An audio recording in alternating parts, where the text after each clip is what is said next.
मम्मा यार आप इतना परेशान क्यों हो रही हैं? बल्कि आपको तो चाची के लिए खुश होना चाहिए। सच कहूँ तो मुझे भी उन पे बड़ा तरस आता है।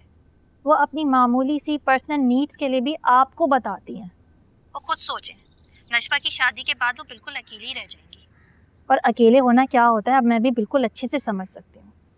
असद को ऑफिस से वापसी में देर हो जाती है ना, तो मुझे लगता है जैसे मेरी जिंदगी में कुछ करने को नहीं है।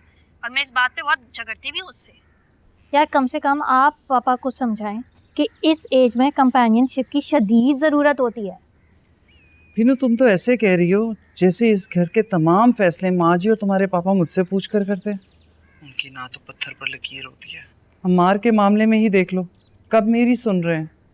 फिलहाल तो बीजान और कुछ आप ही आए हुए हैं और माँ जी के कमरे में बैठे हैं, उनकी बहुत बेइज्जती हो रही है। मेरी तो हिम्मत ही नहीं हो पा रही कि मैं माँ जी के कमरे में भी जाऊं। क्या कुछ सोच कर आई थी मुझसे आप ही, लेकिन यहाँ तो हर तरफ जहालत का दफ्तर ही खुला हुआ है। मम्मा मैं आपको असद की अम्मी की एक अच्छी बात बताऊं। वो कहती हैं बड़ों का एहतराम ज़रूर करना चाहिए, मगर उनके एहतराम की वजह से उनकी गलत बात को सपोर्ट करना बहुत गलत है। सिंपल सी बात है, आप दादों की बात सुने मगर करें वो जो आपके दिल को सही लगे। मेरी भीनू तो ससुराल जाके बहुत समझदार हो गई है।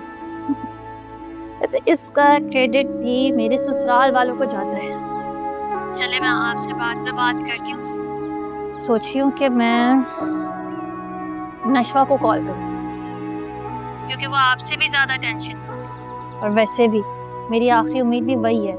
कोशिश करके देख लो। बिस्मा! या अल्लाह खैर, पता नहीं है माँ जी बिस्मा को क्यों इस तरह आवाजें दे रही हैं। अच्छा तुम रखो फोन, मैं तुम्हारी चाची को देखूं।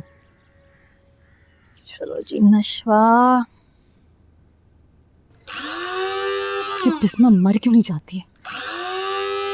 ये इतनी सख्त जान और ढीठ ना होती तो कितना अच्छा होता।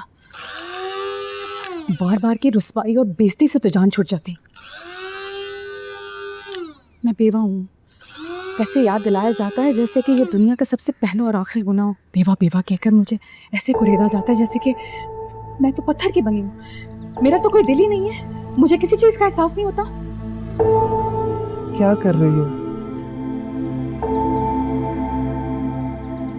अपने मरने की दुआ कर रही हूँ जो कि कभी कबूल ही नहीं होती।